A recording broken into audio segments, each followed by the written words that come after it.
प्रिय छात्रों, आज हम एक नया पाठ की वीडियो लेकर आए हैं।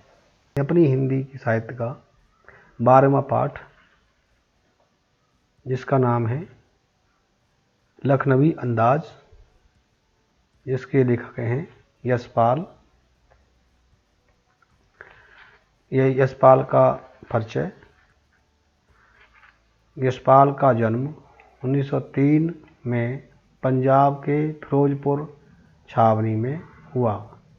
प्रारंभिक शिक्षा कांगड़ा में ग्रहण करने के बाद लाहौर के नेशनल कॉलेज से उन्होंने बीए किया। वहाँ उनका परिचय भगत सिंह और सुखदेव से हुआ। स्वाधीनता संग्राम की क्रांतिकारी धारा से जुड़ाव के कारण वे जेल भी गए। उनकी मृत्यु सन 1976 में हुई।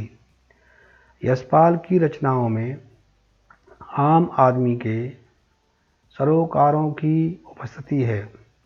वे यथार्थवादी शैली के विशिष्ट रचनाकार हैं। सामाजिक विषमता, राजनीतिक पाखंड और रूढ़ियों के खिलाफ उनकी रचनाएं प्रमुख हैं। उनके कहानी संग्रहों में ज्ञानदान, तर्क का तूफान, पिंजरे की उड़ान, वादुलिया, कुत्तों का फूलों का कुर्ता उल्लेखनीय है। उनका झूठा सच उपन्यास भारत विभाजन की त्रासदी का मार्मिक दस्तावेज है।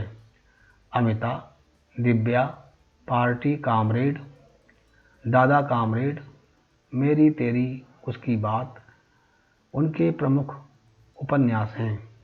भाषा की स्वाभाविकता और सजीवता उनकी रचनागत विशेषता है। कविता पर यूं तो लखनवी अंदाज व्यंग यह साबित करने के लिए लिखा था कि बिना तथ्य के कहानी नहीं लिखी जा सकती, परंतु एक स्वतंत्र रचना के रूप में इस रचना को पढ़ा जा सकता है। यशपाल उस पतनशील सामंती वर्ग पर कटाक्ष करते हैं जो वास्तविकता से बेखबर एक बनावटी जीवन शैली का आदी है।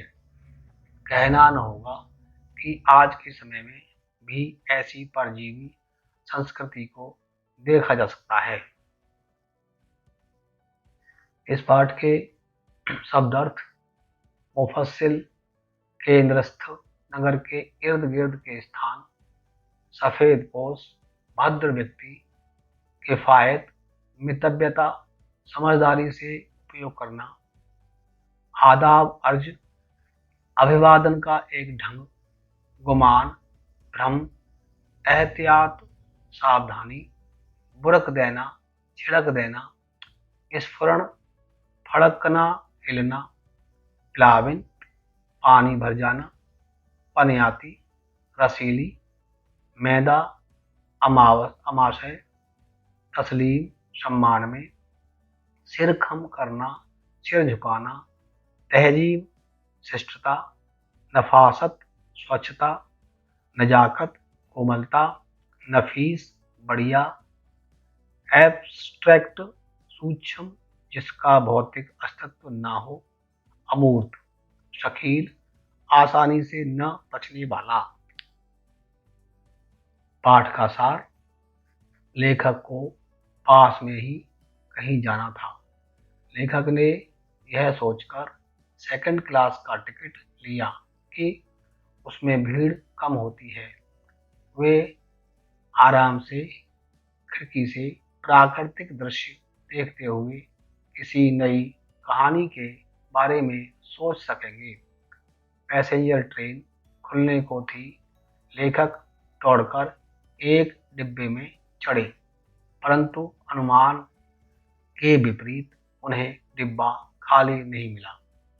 डिब्बे में पहले से ही लखनऊ की नवाबी नस्ल के एक सज्जन पालथी मारे बैठे थे। उनके सामने दो ताजे चिकने खीरे तौलिए पर रखे थे। लेखक का अचानक चढ़ जाना उस सज्जन को अच्छा नहीं लगा। उन्होंने लेखक से मिलने में कोई दिलचस्पी नहीं दिखाई। लेखक को लगा शायद नवाब ने सेकंड क्लास का टिकट इसलिए लिया है ताकि वे अकेले यात्रा कर सकें। परंतु अब उन्हें ये बिल्कुल अच्छा नहीं लग रहा था कि कोई सफेदपोश उन्हें मंझले दर्जे में सफर करता देखे। उन्होंने शायद खीरा भी अकेले सफर में वक्त काटने के लिए खरीदा होगा। परंतु अब किसी सफेदपोश के सामने खीरा कैसे खाएं? नवाब साहब खिड़की से बाहर देख रहे थे, परंतु लगातार कनखियों से लेखक की ओर देख रहे थे। अचानक ही नवाब साहब ने लेखक को संबोधित करते हुए खीरे का लुत्फ उठाने को कहा, परंतु लेखक ने शुक्रिया करते हुए मना कर दिया। नवाब ने बहुत ढंग से खीरे धोकर छीले छीले काटे और उसमें जीरा नमक मिर्च बुरक कर तौलिए पर सजाते हुए पुनः लेखक से खाने को कहा, किंतु वे एक बार मना कर चुके थे। इसलिए आत्मसम्मान बनाए रखने के लिए दूसरी बार पेट खराब होने का बहाना बनाया। लेखक ने मन ही मन सोचा कि मियाँ रईस बनते हैं, लेकिन लोगों की नज़र से बच सकने के ख्याल में अपनी असलियत पर उतर आए हैं। नवाब साहब खीरे की एक फांक को उठाकर होठों तक ले गए। उसको सूंघा। खीरे की स्वाद का आनंद में उनकी पलकें मुद गईं। मुंह में पाए पानी का घूंट गले से उतर गया। तब नवाब साहब ने फांक को खिड़की से बाहर छोड़ दिया। इसी प्रकार एक एक करके फांक को उठाकर सूंघते और फेंकते गए। सारे फांकों को फेंकने के बाद उन्होंने तौलिए से हाथ और होठों को पोंछा, फिर गर्व से लेखक की ओर देखा और इस नवाब इस्तेमाल से थक कर लेट गए। लेखक ने सोचा कि खीरा इस्तेमाल करने से क्या पेट भर सकता है। तभी नवाब साहब ने डकार ले ली और बोले, खीरा होता है लजीज, पर पेट पर बोझ डाल देता है। यह सुनकर लेखक ने सोचा कि जब खीरे के गंध से पेट भर जाने की डकार आ जाती है, तो बिना विचार, घटना और पात्रों के इच्छा मात्र से नई कहानी बन सकती है। प्रश्न उत्तर लखनवी अंदाज। प्रश्न नंबर 1, लेखक को नवाब साहब के किन हाव भावों से महसूस हुआ कि वे उनसे बातचीत करने के लिए तनिक भी उत्सुक नहीं हैं? उत्तर, लेखक के अचानक डिब्बे में कूद पड़ने से नवाब साहब की आंखों में एकांत चिंतन में खलल पड़ जाने का असंतोष दिखाई दिया। ट्रेन में लेखक के साथ बातचीत करने के लिए नवाब साहब ने कोई उत्साह नहीं प्रकट किया। इससे लेखक को स्वयं के प्रति नवाब साहब की उदासीनता का आभास हुआ। प्रश्न नंबर 2, नवाब साहब ने बहुत ही यत्न से खीरा काटा, नमक मिर्च बुरका, अंततः सूंघ कर ही खिड़की से बाहर फेंक दिया। उन्होंने ऐसा क्यों किया होगा? उनका ऐसा करना उनके कैसे स्वभाव को इंगित करता है?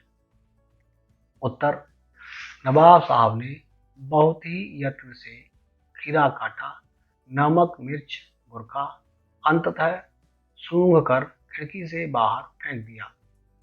उनका यह बर्ताव स्वयं को खास दिखाने और लेखक पर अपनी अमीरी का रौब झाड़ने के लिए था।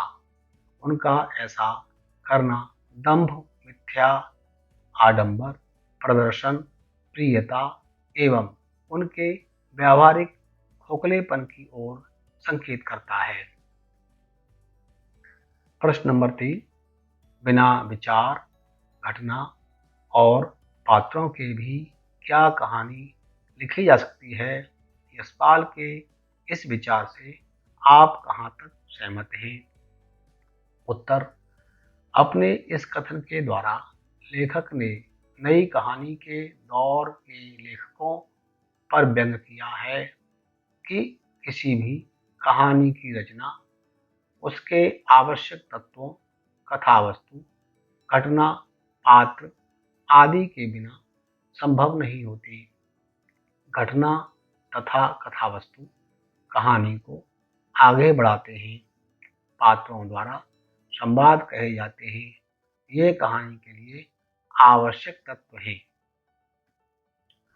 प्रश्न नंबर 4, आप इस निबंध को और क्या नाम देना चाहेंगे? उत्तर, इस कहानी का नाम झूठी शान भी रखा जा सकता है, क्योंकि नवाब ने अपनी झूठी शान शौकत को बरकरार रखने के उद्देश्य से अपनी इच्छा को नष्ट कर दिया।